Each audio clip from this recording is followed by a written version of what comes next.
오늘은 어버이 주일을 맞이하여 책임지는 효도, 이런 말씀의 제목으로 같이 은혜를 받으려고 합니다. 저는 영원한 진리의 말씀이신 하나님의 말씀대로 부모를 섬기면 하나님이 얼마나 큰 은혜와 복을 주시는지를 참 경험적으로 잘 알고 있는 참 삶을 살아왔습니다. 그렇지만 제가 어릴 때 잘 몰라서 부모님께 불효한 과거의 아픔도 많이 있지만 그 중에 제 마음을 가장 괴롭게 했던 아픔을 함께 나눔으로 오늘 설교를 시작하려고 합니다. 제가 고등학교 시절의 이야기인데요. 대학 갈 등록금을 준비하기 위해서 집에서 나와서 공장 야간 경비 아르바이트를 하게 되었습니다. 낮에는 학교에 가고 밤에는 공장을 지키면서 공장 구석에 있는 작은 방에서 잠을 자며 생활을 하게 되었습니다. 그렇게 한 2년 정도 제가 생활을 하고 있을 어간에 어느 날 밤에 회사로 아버지께서 전화를 하셨습니다. 그 내용은 돈이 지금 필요하니까 공장 경비로 일을 해서 번 돈을 좀 가져와라. 그렇게 이제 전화를 하신 거예요. 저는 그 순간에 어떻게 결정해야 될지 또 무슨 말을 해야 될지 너무 당황스러워서 아무 말을 하지 못하고 가만히 있으니까 어머니를 바꿔주시는 거예요. 어머니도 저에게 돈을 가져오라고 말씀을 하셨어요. 두 분이 이제 의논을 하신 거죠. 아마 가정에 어떤 어려운 일이 발생했던 것 같습니다. 하지만 그때 제가 참 두고두고 후회가 되는, 참 해서는 안 되는 말을 그때 하게 되었는데, 어머니, 이 돈은 제가 모아서 대학에 가기로 그렇게 허락을 하셨고, 저는 그래서 지금 공장 경비를 통해서 돈을 모으고 있는데 제가 어떻게 이 돈을 드릴 수 있겠어요? 제가 이제 그렇게 쭉 이야기하니까 어머님이 또 이런저런 말씀을 덧붙여 이야기하셔서 저는 무엇 자라도 그냥 단칼에 어머니 아들 하나 없는 셈 치세요. 그렇게 이제 못된 말을 한 거예요. 하지만 저는 이제 그 당시 아버지께 받은 상처가 워낙 많아서 사실은 더 심하게 외치고 싶은 욕구가 있었어요. 그동안 저한테 해준 게 뭐 있다고 돈을 달라고 하십니까? 이러시면 안 됩니다. 참 매우 많은 이 반항과 저항이 제 안에 있었죠. 어떤 분은 믿지 않을 수도 있습니다만은 저는 태어나서 제가 기억하는 모든 기억을 다 검색을 해봐도 부모님께 용돈이나 학교 등록금을 받아본 기억이 없는 거예요. 저는 초등학교 5학년 때부터 제가 스스로 아르바이트를 해서 용돈과 학비를 벌며 살아왔기 때문이죠. 그런데 저를 정말 분노케 하는 것은 형과 동생에게는 용돈도 등록금도 챙겨주었다는 사실입니다. 그런 모습을 볼 때 그렇게 형과 동생에게는 최소한의 어떤 지원을 하면서도 제게는 하지 아니하니까 제 마음 가운데 더 큰 분노와 강팍함이 만들어지게 됐죠. 어떤 분들은 그 이유가 궁금하신 분도 계실 거예요. 그런 분들은 제가 쓴 책 중에서 인생을 축제처럼 이런 책을 보게 되어지면 자세한 내용이 그 속에 잘 담겨 있습니다. 아무튼 이런 상황 가운데서 저는 버려진 자식으로 그렇게 인생의 삶을 살아왔습니다. 그런데 지금 대학 등록금을 준비하기 위해서 온갖 고생을 하면서 2년간 돈을 모아왔는데 제가 쉽게 순종하기가 참 어려웠던 거예요. 그래서 아들 하나 없는 셈치라 그렇게 말을 했지만 그 말은 부메랑처럼 저에게 다시 돌아와 저를 정죄하고 저를 공격하면서 너는 정말 못된 놈이고 못된 아들이 아니냐. 이렇게 깊은 죄책감의 수렁에 저를 집어 던지게 되었습니다. 너무 마음이 괴롭고 너무 마음이 힘든 이런 며칠을 살고 있는데 그 다음에 형이 찾아와서 또 죽는 소리를 하는 거예요. 그러니까 저를 더 이상 어떻게 지켜낼 힘이 없어서 그냥 그래 가져가라 다 가져가라 그렇게 화를 내면서 나를 집어 던지는 심정으로 그동안 모아놓았던 돈을 형에게 다 주고 말았습니다. 참 하나님의 은혜도 있었고 다행스럽게도 대학은 장학금을 받고 다니게 되었지만은 부모에게 순종하지 않고 내 힘으로 살아보려고 몸부림쳤던 그 과정 속에서 내 안에 있는 상처가 점점 더 깊어지고 그 상처는 다시 죄책감으로 나를 올가매면서 내 삶을 더 고통스럽게 만들어가는 과정이 있게 되었던 거예요. 그렇게 인생 삶을 살아갈 때 내가 합리적이며 건강한 판단을 할 수 있는 그런 생각이나 마음을 가질 수 있는가? 그렇지 못한 거죠. 그러니까 매사에 감정적이 되어지고 분노에 이글거리게 되어지면서 그냥 나를 포기하듯 살게 되어지는 삶의 시간이 있게 되는 거예요. 그 이후에 24살 때 이제 우연히 기도원에 가서 내 인생의 진로에 대하여 고민을 하면서 좀 명상의 시간을 갖게 되었습니다. 물론 그 어간에 저는 예수를 믿지 않았어요. 어린 시절에 예수를 믿었지만 사춘기 시절에 신앙을 버렸기 때문에 저는 명상에 잠기기 위해서 제가 아는 것이 기도원밖에 없어서 기도원에 그때 가게 되었어요. 가서 혼자 이렇게 기도원의 그 예배당에 가서 앉아 있는데 그때 참 기적같이 예수를 만나는 은혜가 있게 되었습니다. 예수님이 나를 위해 십자가에 못 박혀 죽은 것이 갑자기 확 믿어지는 참 그 기적이 그 순간에 만들어진 거예요. 그러면서 하나님의 사랑이 얼마나 나를 참 사랑하고 있는지, 주님의 십자가의 사건이 얼마나 내게 감동이 되고 있는지, 그것이 내 안에 밀려 들어올 때 저는 아무도 나를 사랑하지 않는다고 생각되었던 저의 황량한 가슴 속에 하나님의 사랑이 제 마음을 적실 때 일어나는 감동과 감격으로 울며 살게 되었습니다. 그리고 상처가 치료되어지면서 하나님이 제게 주시는 깨달음이 있게 되었는데 그것은 아버지도 나에게 잘못을 하셨지만은 나 또한 아버지에게 반항하고 적개심을 품고 살았으니까 이 또한 나의 잘못이 얼마나 큰가 하는 것을 깨닫게 된 거죠. 그래서 금식기도 하면서 회개의 시간을 갖게 되었고 그리고 이제 아버지와 어머니에게 연락을 해서 제가 기도원에 있으니까 좀 와달라 부탁을 하게 되었습니다. 두 분이 기도원에 오셔서 저는 아버님에게 그동안의 제 잘못을 고백하고 용서를 구하는 시간을 갖게 되었고 아버지는 제 말을 잘 경청하며 제 마음을 잘 품어주시는 그런 참 은혜가 있었고 바로 그때 아버지와 화해할 수 있는 축복이 제 삶에 임하게 되었습니다. 그리고 이런 참 놀라운 은혜가 어떻게 내 삶 속에 임했는지 또 주님의 부르심이 어떠하셨는지 이 과정을 함께 나눌 때 아버님이 신학교에 가도록 그렇게 제게 권하고 저도 기쁘게 그 말에 참 제 마음 가운데 화답이 되어서 목회의 길을 가는 은혜가 있게 되었어요. 저는 그 전에 아버지에 대한 반항심 때문에 집에서 나와서 공장에 살면서 나름의 저의 길을 걷기 위해서 고독하게 살았지만 아버지와 화해가 되어지니까 더 이상 저 혼자 그렇게 고독하게 외롭게 살 필요가 없잖아요. 그래서 아버지와 함께 다시 살게 되어서 집에 들어오게 되었고 그리고 이제 아버님이 그 당시에 목회를 하는 이제 목사였기 때문에 저는 대학에 다니면서 전도사로 아버지의 목회를 성심을 다해서 돕는 이제 그런 행복함이 있게 되었습니다. 제가 할 수 있는 모든 헌신을 통해서 아버지를 돕고 하나님께 또 충성하는 마음으로 살게 되었어요. 그리고 또 저희 아버님이 지병이 계셔서 돌아가시기 얼마 전에 병원에 입원을 하게 되었는데 그때 아버지를 이제 간호할 때 참 제 안에 아버지를 사랑하는 그 뜨거운 마음이 일어나는 그런 은혜가 있었고 그래서 정말 최선을 다하고 진심 어린 간호를 통해서 아버지를 돌보고 섬길 수 있는 축복을 가지게 되었어요. 아버님이 주님의 품에 안겼을 때에 참 제 마음 가운데 남는 참 그런 여러 많은 복잡함이 있었습니다.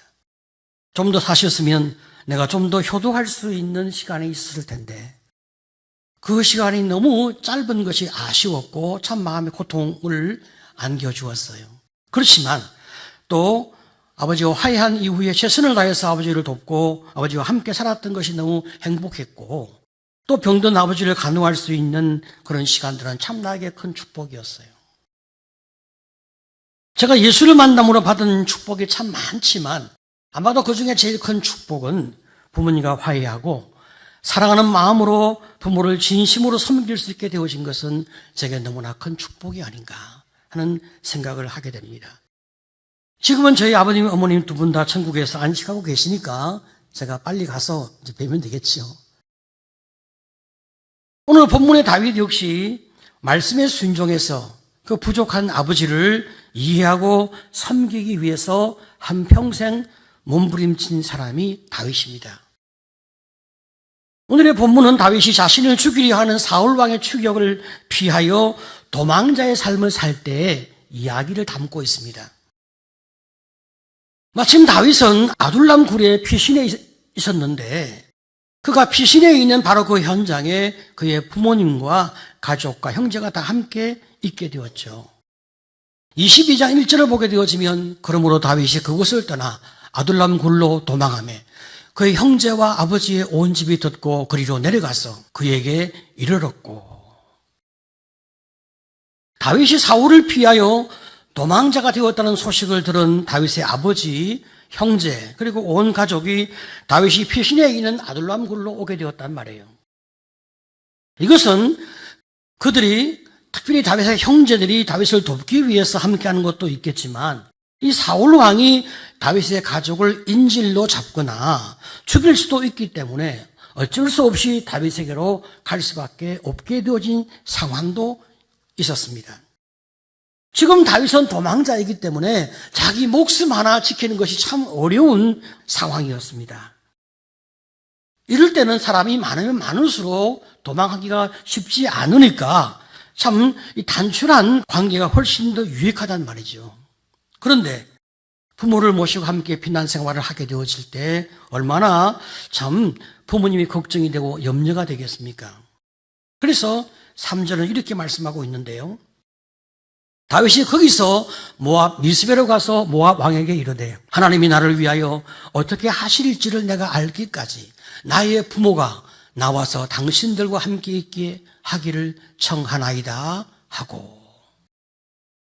여러분, 이스라엘 사람들은 말이죠, 이방인을 짐승처럼 생각하지 않습니까? 이런 마음을 가지고 있는 이스라엘 사람이 이방인에게 가서 머리를 숙이며 부탁을 하는 것은 굉장한 수치스러운 일이거든요. 그런데 지금 다윗은 자기 부모를 좀 더 편안하게 모시기 위해서 그 모든 수치를 감내하기로 마음에 결정하게 되는 거예요. 여기에 다윗의 위대함이 있습니다. 그는 자기 혼자만을 생각하는 이기주의의 길을 걸어간 게 아닙니다.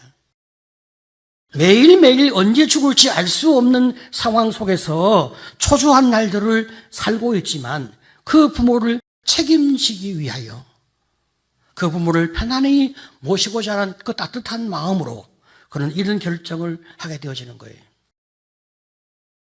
사실 다윗은 그 아버지로부터 사랑과 인정을 받는 아들이 아니었습니다. 아버지 이새는 다윗의 형들에 대하여는 많은 기대를 가지고 그들을 잘 돕고 잘 후원해주고 잘 이끌어 주었습니다. 하지만 다윗에게는 아무런 기대가 없었습니다. 다윗은 형들에 비하여 외모도 훌륭하지 못했습니다. 그래서 아버지에게 버려져 들에서 홀로 양을 돌보는 양치기가 되었습니다. 얼마나 서럽고 얼마나 억울하고 얼마나 참 분한 그 외로운 인생의 삶을 살았겠습니까? 사무엘상 16장을 보게 되어지면 사무엘 선지자가 이새의 가문 가운데서 한 아들을 택하여 사울 왕의 뒤를 이어서 하나님이 세우는 왕으로 삼으려고 이새의 집으로 오게 되어지는 장면이 기록되어 있어요. 하나님이 사울 왕을 이제 왕에서 폐하여 버리고 그 아들에게 왕위를 계속 물려주는 그런 결정을 하지 아니하시고 이세의 가문 가운데서 그 아들 가운데서 하나를 왕으로 세우려고 하시는 거예요. 사무엘은 이세에게 아들을 다 부르라 이렇게 이야기했단 말이죠. 그런데 그 자리에서 다윗을 부르지는 않았습니다. 이세는 다윗을 아들 취급도 하지 않았습니다. 그러나 하나님은 다윗을 택하여 왕으로 기름 부어 그를 왕으로 삼았단 말이에요. 우리는 다윗과 그 형제들의 여러 많은 관계의 맥락을 성경을 통해서 종합적으로 생각해 보게 되어지면 다윗은 성장 과정에서 아버지로부터 버림받고 형제들로부터 무시와 왕따와 업신여김을 당하는 여러 많은 상황을 우리는 확인하게 되어지는 거예요. 그런데 다윗이 자신이 받은 상처나 아픔을 없는 것처럼 억압하거나 회피했던 것은 아니었어요. 시편 27편 10절을 보면 다윗은 이런 고백을 합니다. 내 부모는 나를 버렸으나 여호와는 나를 영접하시리이다. 부모가 나를 어떻게 대했는지 다윗은 한 문장으로 정확하게 그걸 표현하고 있죠. 내 부모는 나를 버렸다. 아무런 관심도 사랑도 주지 않는 그 부모에게 다윗이 받은 고통과 아픔은 얼마나 컸겠습니까? 부모가 말이죠, 자식을 이렇게 버리고 외면하고 돌보지 않게 되어지면 그 자식은 낮은 자존감을 가지게 되어지고 자아상이 부정적인 자아상을 가지게 되어지거든요. 이러면 다른 사람을 신뢰하기 어려워집니다. 누가 나를 진심으로 사랑한다 하더라도 그 사람의 그 진심 어린 사랑을 믿을 수 있는 마음을 갖지 못하게 돼요. 사람을 신뢰할 수 있는 능력이 없어지거든요. 그러니까 이 마음 가운데서 불신과 미움만 남는 거예요. 아무도 믿지 않고 아무도 자기 마음을 주지 않습니다. 자, 이런 사람이 어떻게 위대한 인물이 될 수가 있겠어요? 그런데 다윗은 이 모든 것을 뛰어넘는 위대한 왕이 되었단 말이죠. 그 비결이 무엇이겠습니까? 다윗은 하나님의 사랑으로 자신의 모든 문제가 치료되고 회복되는 은혜의 그 삶, 은혜의 길을 걸어온 거예요. 우리가 이런 사람을 가리켜서 신적 자아상을 입은 사람이라, 신적 자아상을 가진 사람이라 그렇게 이야기합니다. 자, 그러니까 이 자아상이라고 하는 것은 말이죠, 내가 스스로 만드는 것이 아닙니다. 내 삶의 중요한 타인, 부모님이거나 형제이거나 배우자이거나 혹은 중요한 멘토이거나 이런 내 인생의 중요한 타인이 나에 대하여 좋은 말을 하고 나를 좋은 태도로 대해줄 때 내 안에 자아상이 좋아져요. 그런데 지금 다윗의 경우에 중요한 타인이 아무도 그를 향하여 좋은 말을 하거나 좋은 태도로 그를 대해주지 않았습니다. 그러면 자아상이 얼마나 파괴되어지겠어요? 자, 그런데 신적 자아상이란 뭐냐? 하나님이 나를 보시는 그 관점, 그 시각으로 내가 나를 보는 거예요. 그러면 하나님은 나를 보실 때 어떻게 봅니까? 하나님은 나를 보실 때 당신의 걸작품으로, 그리고 참으로 내가 얼마나 하나님의 사랑을 입고 있는지 나를 존귀하고 존엄하게 나를 보신단 말이죠.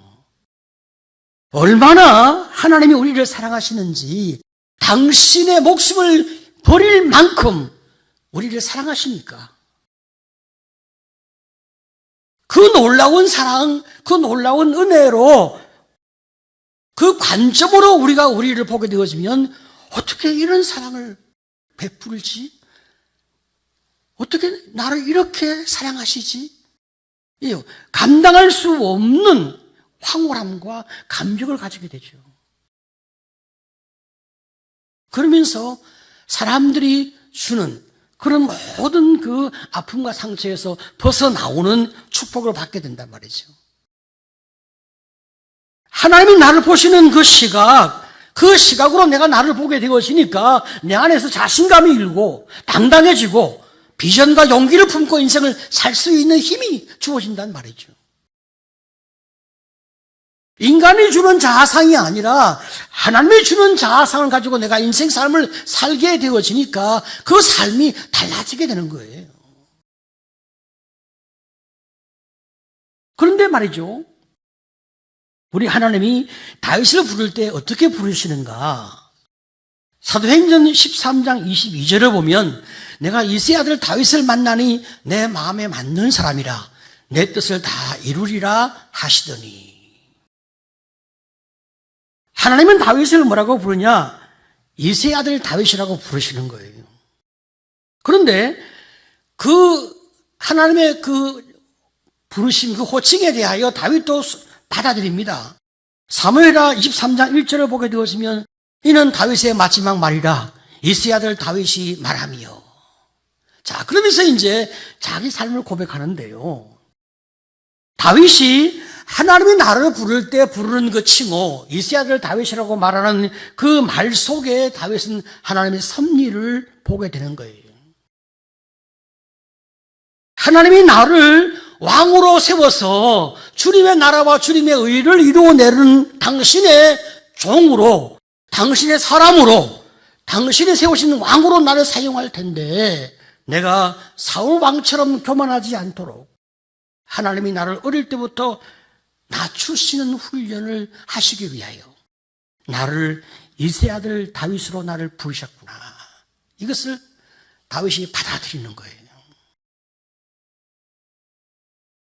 그러니까 이 섭리적 시각이 가슴 속에 있으니까 다윗의 아버지 이새는 다윗에게 잘하지 못했지만, 그러나 다윗은 그 아버지 이새를 책임을 다하여 사랑하며 섬기며 효도하려고 노력을 하게 되고 아버지의 온 집을 섬기려 하는 마음을 가지게 되는 거예요.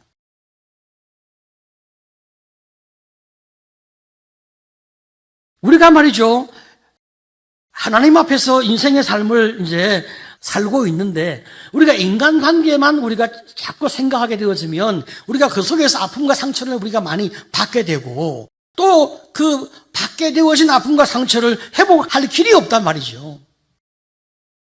그런데 지금 우리는 우리 하나님 아버지 앞에서 우리 인생 삶을 살아가니까 그분이 나를 보시는 그 시각, 그 자상으로, 그 신적 자상으로 내가 나를 보니까 하나님의 사랑과 용서와 위로와 축복, 그것이 너무 가슴에 은혜로 맺히게 되잖아요. 그러니까 우리는 그가 나를 대한 그 시각과 다르게 우리가 그를 대할 수 있는 마음의 여유를 가지게 되는 거죠. 다윗은 그 길을 걸어간 거예요. 그는 지금 아직 육신의 인간관계에서 사울왕 때문에 그는 여전히 도망하는 자의 삶을 아직까지 살고 있지만 그 삶의 어려움과 고통 가운데서도 그 아버지를 책임져 보기 위해서 노력하고 있는 거예요. 인간적으로 생각하게 되었으면 아버지 이새를 향하여 정말 그 좋아하고 따르고 함께하는 것이 즐겁고 행복하고 그렇지 않을 수는 있습니다. 그러나 하나님 아버지 말씀에 순종하는 그 마음으로 육신의 아버지를 향하여 최선을 다해서 섬기고 그 마음의 평안과 기쁨을 주려고 노력하는 다윗의 그 자세를 보게 되어지는 거죠. 제가 다윗의 생애를 연구를 하면서 다윗과 아버지의 관계를 이렇게 계속 묵상해 보게 되어질 때 다윗이 아버지와의 관계를 완전히 넘어섰다, 그렇게 보기는 좀 어려운 장면이 많이 있어요. 그 아픔과 상처는 여전히 덮여진 채로 내가 하나님 아버지 앞에서 받은 사명을 내 육신의 아버지에게 내가 최선을 다해서 섬기며 복양하리라, 그렇게 방향을 정한 것 같은 그 마음을 가지게 됩니다. 그럼 그 증거가 뭐냐? 다윗이 말이죠, 아버지와 완전히 회복되어졌으면 인간관계에서 인격적인 성숙과 또 관계적 리더십이 잘 자연스럽게 나타나게 되어져 있는데 다윗은 자기가 아버지가 되었을 때 자기 자녀를 어떻게 순간순간 양육하고 이끌어야 하는지 적절한 어떤 대처 방안을 잘 찾지 못한 모습을 많이 보게 되어지는 거예요. 다윗에게는 말이죠, 여러 아내가 있었잖아요. 다윗의 아내 중에서 아히노암이라고 하는 아내가 낳은 아들이 맏아들 암논인데, 이 아들이 이복 누이였던 다말을 겁탈하고 그리고 그를 버리며 내쫓는 이런 악을 범합니다. 이 소식을 들은 다윗이 심히 노하였습니다. 그런데 다윗이 암논을 불러다가 책망하거나 징계를 하지 않았습니다. 그리고 그 딸, 수치와 분노와 상처를 안고 죽은 딸처럼 살고 있는 그 다말을 불러서 그를 위로하거나 그를 보상하는 어떤 일도 하지 않습니다. 내버려 둡니다. 이런 아버지의 모습에 반발한 다말의 친오빠인 압살롬이 결국은 맏아들, 자기 형, 이복형이죠, 암논을 죽이고 그 외할아버지인 거슬왕에게로 도망을 가게 되죠. 이때도 다윗은 압살롬의 악과 죄에 대하여는 화를 내지만 그 죄를 묵인합니다. 그리고 압살롬의 도망을 슬퍼하기만 하는 거예요. 결국 압살롬은 나중에 힘을 키워서 그 아버지 다윗에게 반역을 함으로 아버지를 모독하고 짓밟는 최악의 행동을 하게 되지 않습니까? 다윗이 압살롬을 잘 양육하고 훈계를 했더라면 이런 상황이 오지 않았을 텐데, 자식을 어떻게 양육하고 어떻게 훈계하고 이끌어가야 할지 잘 몰랐기 때문에 결국은 그 자신도 삶의 어려움을 가지게 되어졌지만 그로 말미암아 나라에 큰 혼란과 어려움이 오게 되어지고 많은 백성이 죽는 그런 고통스러운 결과를 맞이하게 된단 말이죠. 다윗은 자식의 문제에 있어서 너무나 무능하고 어리석은 아버지의 모습을 보여주고 있습니다. 이 모든 것은 자신이 아버지의 확대와 무시 속에서 살아온 그 아픔과 그 사랑에 대한 갈증 때문에 자기 자녀를 무조건적으로 그냥 사랑하려 하는, 그냥 문제가 있어도 다 덮어주려고 하는 이런 과잉보호적 다윗의 무의식을 보게 되는 거예요. 다윗이 그 아버지와 온전히 화해하지는 못한 것은 맞지만 그럼에도 불구하고 그 부모를 끝까지 책임지려고 하고 섬기려고 한 것은 그가 할 수 있는 최대의 효도였고 바로 그것이 책임지는 효도가 아니겠습니까? 오늘 우리는 이제 인간관계를 공부하고 또 학문적으로 우리는 기독교 상담학도 공부하고 하니까 우리가 이런 것도 참 어떻게 인간관계에서 영향을 주고 영향을 우리가 받게 되어지는지 잘 알지만은 다윗이 그 어간에 이런 것들에 대한 공부가 없고 이해가 없었으니 그가 한계를 가질 법도 한 거죠. 부모라고 해서 그냥 스스로 인격자가 되거나 성자가 되는 것은 아니거든요. 훈련받지 못하고 그리고 잘 양육받지 못할 때 그리고 더 나아가서 어떻게 부모 노릇을 하는지 충분하게 배우지 못했을 때 그 부모가 사랑의 마음은 있어도 인격적 양육을 잘 해내지 못할 수밖에 없는 것은 어쩔 수 없는 일이거든요. 그러니까 우리 부모 역시 보통의 사람처럼 똑같이 부족한 인생일 수밖에 없는 것은 우리가 받아들일 수밖에 없는 거예요. 그래서 허물도 있고 결점도 있습니다. 그렇지만 하나님이 부모를 공경하라 말씀하시니까 우리가 그 말씀에 순종하려 하고 또 하나님께서 부모를 공경하는 것이 우리에게 축복이 된다고 또 분명히 그 길을 알려주시니까 우리는 최선을 다하여 부모를 잘 섬기려고 하는 거예요. 에베소 6장 2절 3절 자 시작. 내 아버지와 어머니를 공경하라. 이것은 약속이 있는 첫 계명이니 이로써 내가 잘되고 땅에서 장수하리라.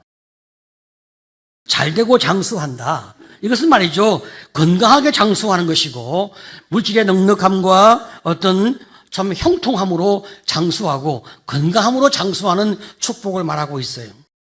우리가 부모님께 효도를 하게 되었으면 하나님께 복을 받는 거죠. 그러니까 효도가 부담이 아니라 기쁨이요 감사이기도 하고, 더 나아가서 우리가 부모를 잘 섬김으로 우리가 또 복을 받게 되어지니까 부모는 축복의 통로가 되기도 한 거죠. 더 나아가서 하나님이 말이죠, 부모를 섬기는 것이, 부모를 공경하는 것이 축복이라고 말씀하시면서 부모 공경을 명령하고 있는 것은 부모 공경이 모든 인간관계의 기초와 시작이 됨을 말하고 있는 거예요. 우리가 참 어쩔 수 없는 관계 속에서 우리 부모와 갈등이 있게 되어지는 경우가 있습니다. 하지만 우리를 위해서 갈등을 푸는 것이 우리에게 복이 되어지는 거예요. 내가 부모와 갈등하게 되어질 때 나의 모든 인간관계가 좋아질 수가 없기 때문에 부모와 나와의 관계의 갈등은 나의 행복을 위해서 내가 반드시 푸는 것이 나에게 도움이 되고 축복이 되어지는 거예요. 그러면 살아있는 부모와 내가 이렇게 함께 지금 화해하기 어렵다고 하면 우리가 심리학적 기법 치료 중에서 내 안에 부모가 있어요. 사람은 다 자기 안에 부모가 있습니다. 그 내 안에 내재해 있는 부모와 화해하는 것은 굉장히 가장 중요한 치료의 한 방향이 되어집니다. 그때 내가 더 마음의 평화와 여유를 가지게 되어지고 눈에 보이는 부모에 대하여 우리가 더 여유 있게 대할 수 있는 그런 힘을 갖게 되어지죠. 어찌하든지 간에 우리는 최선을 다해서 우리 자신의 유익을 위하여 부모와 관계의 갈등을 푼 것은 축복이란 말이죠. 우리 예수님은 어떤 효를 했을까? 우리가 누가복음 2장 51절을 보게 되어지면 예수께서 함께 내려가사 나사렛에 이르러 순종하여 받드시더라. 예수님이 공생의 삶을 시작할 때가 30세니까요. 30세 전까지 예수님은 그 부모를 순종하여 잘 받드시는 삶의 길을 걸어갔습니다. 그분은 하나님이지만 그럼에도 불구하고 연약한 육신의 부모에게 최선을 다하여 순종하는 삶의 도리를 감당합니다. 그뿐 아닙니다. 십자가에 죽는 순간에도 효를 하시는데 말이죠. 예수님이 십자가에 고통당하며 아픔을 겪고 계실 때 어머니 마리아가 그 자리에 계셨어요. 그때 예수님은 자신의 어머니를 제자에게 맡기는데요.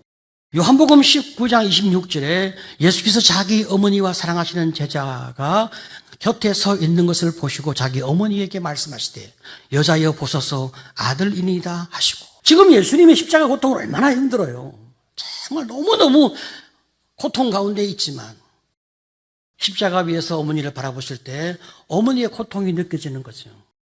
아직 어머니 마리아가 왜 예수님이 십자가에 못 박혀 죽어야 하는지, 십자가가 어떤 의미인지를 알지 못합니다.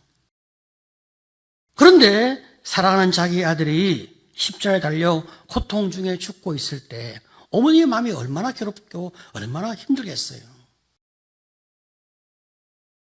이 모든 것을 주님이 가슴에 담고 보소서 아들이니이다 하고 자기를 이야기하는 거예요. 그리고 여자여라고 말할 때 그 칭호는 존칭어거든요. 많은 분이 자꾸 오해하는데 존칭어예요. 자식으로서 말이죠. 부모에게 최선을 다해서 효도를 하고 있다 할지라도 내가 정말 잘하고 있다 그렇게 자신할 수 있는 사람이 얼마나 있겠어요. 그래서 우리는 또 예수님의 십자가가 필요한 거예요. 십자가는 무엇입니까? 우리의 죄와 허물을 덮어주는 것이고 우리의 모든 연약함을 덮어주는 것이 아닙니까? 우리 나름의 최선을 다한다 하더라도 부족한 것에 대하여 우리가 우리의 부족을 주님께 가지고 와서 주님으로부터 용서를 받고 주님으로부터 힘을 얻을 수 있는, 바로 그것이 주님의 십자가의 사랑이 아니겠습니까? 주님께서 십자가에 지금도 우리의 모든 불의와 허물을 다 덮어주고 계신 거예요. 우리가 이런 하나님의 사랑과 용서와 은혜를 입고 있으니까 또 우리가 얼마나 크게 힘이 납니까? 저는 가끔 이제 장례식 예배를 인도하면서 그 남은 유족들, 고인을, 사랑하는 고인을 주님의 품에 올려 보내드리고 남은 유족들이 있잖아요. 그 유족들은 언제나 아픈 마음을 가지고 있잖아요. 그들을 볼 때 참 저도 내 마음에 깊은 고통과 아픔이 전해지면서 눈물이 나는 거예요. 저도 부모님을 다 천국에 보내어드리고 남은 이로서 그 마음의 아픔이 있으니까 참 그들을 볼 때 다르게 보여지지는 않아요. 사랑하는 부모님, 사랑하는 사람은 주님의 품에 잘 가서 안식하고 있어. 그렇지만 남은 이로서의 마음은 언제나 동일한 아픔이 있죠. 그것은 내가 좀 더 잘해줬으면, 내가 좀 더 효도했으면, 내가 좀 더 시간을 내고 좀 더 내가 많은 수고를 감당해서 더 잘해주었으면, 이런 아픔과 후회가 늘 남게 되거든요. 이건 모든 인간이 가지는 아픔인 거예요. 하지만 그 아픔을 주님이 만져주시니까 주님이 당신의 품속에 사랑하는 우리 부모님들, 먼저 가신 우리 고인들 주님이 잘 품어주시고 안아주시니까 우리가 또 위로와 힘을 얻죠. 이 땅에서 우리가 아무리 효도하고 아무리 잘하고 아무리 애를 쓴다 하더라도 어찌 우리 하나님이 하시는 것과 비교를 할 수 있겠어요? 비교 불가능해요. 그래서 우리는 주님 때문에 위로를 받고 또 우리도 본향을 바라보고 믿음의 길을 걷게 되어집니다. 우리가 예수의 십자가를 바라보게 되어지면 효의 개념이 좀 더 확장되어지는 용기를 얻게 되어지죠. 우리 부모님이 다 돌아가셨어요. 어떤 분은 그렇게 이야기합니다. 좀 얼마나 그 마음이 아프겠습니까? 고아의 심정이니까. 자, 그렇지만 또 주변에 믿음의 선배들이 있고 믿음의 어르신들이 있으니까 우리가 그분들을 또 잘 돌보고 잘 섬길 수 있는 또 책임이 있잖아요. 하나님께서 우리에게 주신 우리의 부모를 우리가 최선을 다해 잘 섬길 수 있는 그런 축복도 너무 감사하고 더 나아가서 이 땅의 어르신들을 우리가 더 주님의 이름으로 사랑하고 섬기고 그리고 돌보는 것은 얼마나 크신 은혜입니까? 이 모든 것들이 하나님 아버지의 말씀에 순종하는 마음으로 하나님, 내가 효도하고 그리고 믿음의 선배들, 믿음의 어르신들을 내가 잘 섬기면서 주님의 나라에 가겠습니다. 얼마나 우리 하나님이 기뻐하겠습니까? 우리가 이 땅에서 인생의 삶을 살아가면서 사랑의 마음으로 효도를 하며 사랑의 마음으로 영혼을 품고 살아갈 때 하나님이 주시는 놀라운 축복이 있음을 믿으시기를 축복합니다. 어떤 삶의 상황 가운데서도 믿음으로 살고 믿음으로 결단하는 성도가 되시기를 다시 한번 축복합니다.